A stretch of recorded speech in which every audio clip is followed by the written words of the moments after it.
Okay, y'all can see I'm in the car, and that's because we're on the way to get what we hope has arrived, a special surprise for Marycarl. So I got Dee Dee in tow, and we're on the way to the post office. So y'all come with us and let's see what we can find out. All right, here they are. This is a pair of birds that Marycarl's been wanting for a long time. Did y'all hear that? They're moving around in there, so that's a good sign. But this is a pair of birds Marycarl's wanted for a long time. So we've got to get these girls and boys home and make sure all is well. Food and water is essential since they've been in the mail for 2 days now, all the way from Pennsylvania. So y'all come with me and I will show you what they are. Okay, guys, so we have this surprise all unloaded and in a cage, and you may be wondering, why are they in the house?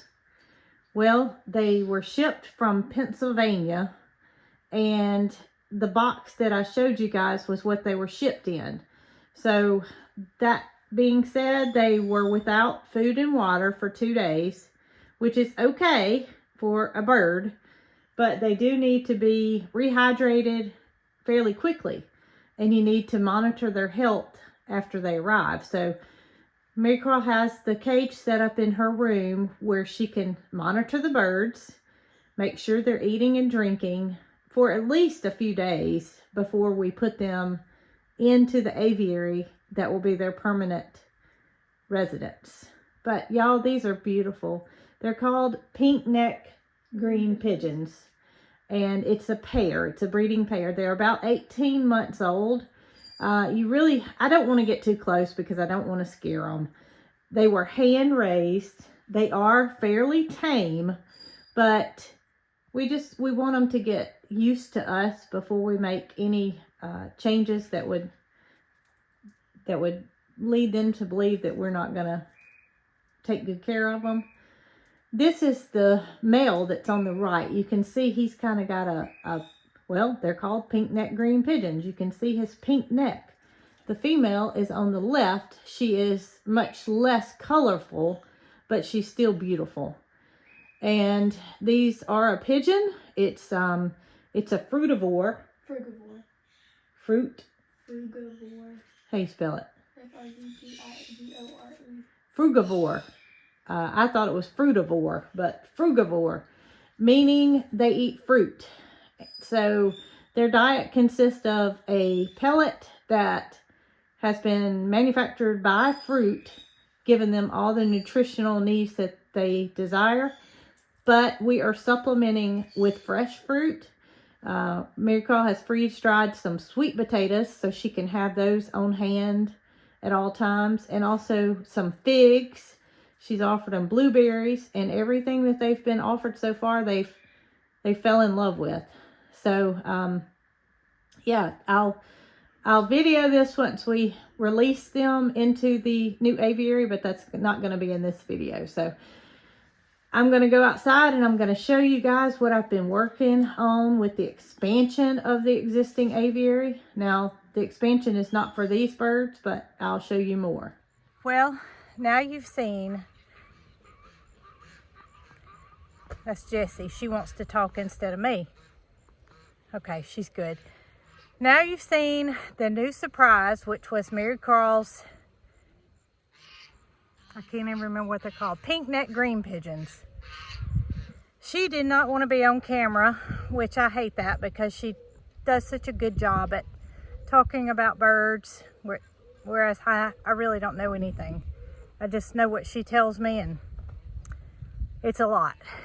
But now that you know what the new surprise is, I've got to show you a surprise that I've been working on for a long time in my spare time, so to speak. We don't really have a whole lot of spare time. I mean, we work from sunrise to sunset every day. But when Jason edits, I can't just sit around.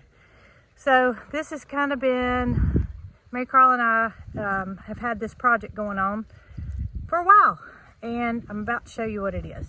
So here's the existing aviary which you guys have seen time and time again. This is where the Victorian crown pigeons live. You can see them over there in front of the door. I mean, it's really starting to look like a tropical paradise in here with all the plants that have been added. But this is the new addition, and I have not showed this to you guys.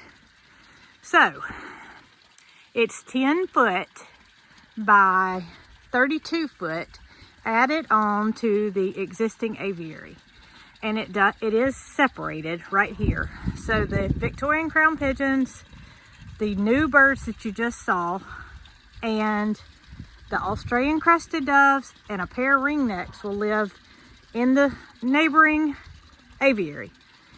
But here is where we will make a door on the back side of the Purple Pigeon Palace. I know it's a glare here, but we're going to make a door here where her pigeons, listen, and you can hear them. Yeah, she's got quite a few pigeons in there. Can come outside into this area. And I'm telling you guys, this has been a long ongoing project for me. I've done this all by myself. I set my first poles in concrete. I've gotten all of it done. All the wires put on. Everything is complete except for the roof. And I thought I was going to tackle that today, but I just can't get it. I cannot do it by myself. I have tried and tried and tried again to get the wire on the top of this aviary, and I can't do it. I can't do it. And as hard-headed as I am, and as bad as I hate to ask for help, that's the one thing that lacks completing this part of the aviary addition. So whether I get Roberto or helper to put the roof on, or I don't know if Jason can squeeze in the time to help put the roof on, but somehow, some way, I've got to get the roof on. This is the roof in the aviary where the Victorian crown pigeons live, and Jason did that, but it was a long, tiring job. And I know he can do it. It's not a matter of being able to do it. It's a matter of finding time to do it. Because the second part of this project is, since the pigeons that are inside here will come outside, they can come in and out. We're going to take the existing building, which is the Purple Pigeon Palace, literally put a divider down the center so that the Victorian crown pigeons and Australian crested doves, whatever else that lives in here, can go inside on those cold winter days and nights. And it'll be, we will be able to heat it to where it's comfortable for them just during those cold winter days and nights. And last year, if you guys were following us then, Jason and I put plastic all around the outside of this, and it did not do a good job of holding heat. It kept the birds comfortable, but it was not where we wanted it to be.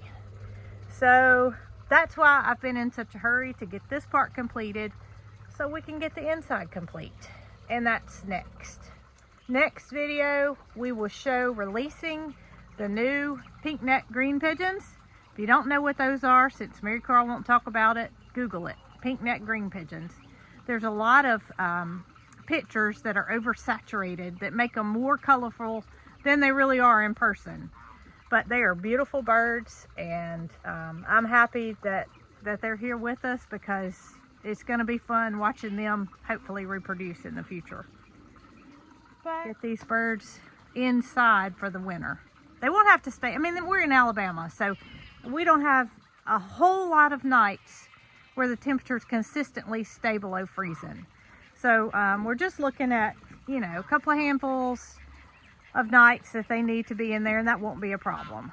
Tucker, where have you been? Yeah, I know, baby. Yeah, we got to get this finished, don't we? So now that you've seen the new birds that we have for the aviary, Tucker and I are going to go and candle the silky eggs. Can y'all believe it's been 16 days since those eggs have been in the incubator? I need to take the turner out, excuse me, and I haven't even candled them. This should have been done early on, but I'm a little bit behind. So when I take the turner out today, we're gonna look and see if the eggs are fertile and if we can expect them to hatch in a few days. Okay, I bet y'all can guess where I am. I heard a neigh, did y'all? Now they're not gonna do it again. There it went.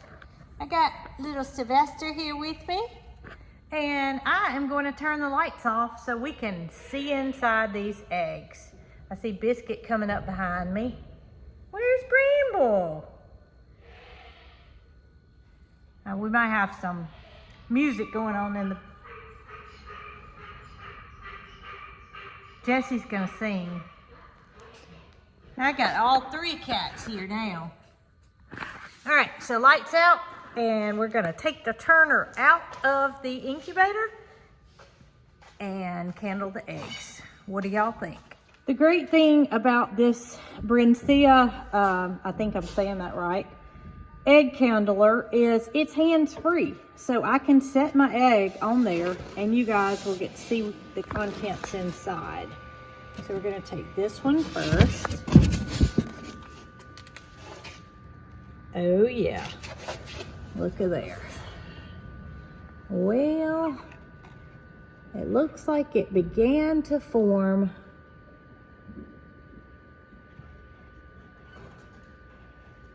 But it didn't actually develop.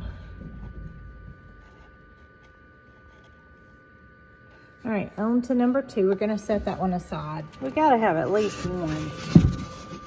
At least one. Okay, that's what we're looking for right there. Can y'all see that? Well, we want to see a little movement. And I think I just did. Let's see. Oh yeah, I see it moving. Y'all see it? All right, so this one's gonna go back in while I continue to candle, and then we're gonna take the turner out. And the turner is simply this yellow device here that allows the eggs to be turned. All right, this one's looking good as well. Let's see. You'll see the veins right there, isn't that cool? Oh yeah, it's moving. All right, so we have 2. This is exciting. All right, let's see. I think we have a good sign here. Oh yeah, look at there. Now, this was one of the dirty ones, but look at the little chick moving around. Oh my gracious, that's its beak right there. Oh, there's just so exciting about a new life. That's just the sand from their coop. And I showed y'all that when I put the eggs in, but I didn't want to take a chance in the egg breaking. So I left it on there. We've got one more. What do y'all think? All right, here we go. Feeling good. Come on, move around. I see veins. I see. Oh, there we go. Look at it, y'all. Oh my gracious. 4 out of 5. Now I'm gonna tell y'all something. That is not bad. Not bad at all. Oh, look at it. It hears its mommy. No, that was Mildred. Is this not the coolest thing in the world? I mean, to be able to look at a new life and see it moving before it actually comes out of the shell. I hope y'all are as excited as I am, because this just, oh my gracious. I've been feeling kind of down today because I've had some hard times with my new aviary build that I've taken on. So I needed something positive, and this is it. This is where my bad attitude has come from today, but I just turned that frown upside down looking at this new life. And I'm gonna take the turner out because we're about to have babies. So the 4 little eggs are now on lockdown. And what that means is I will not open the incubator anymore. I will let them just hopefully hatch out on their own with no complications. So good luck, little ones.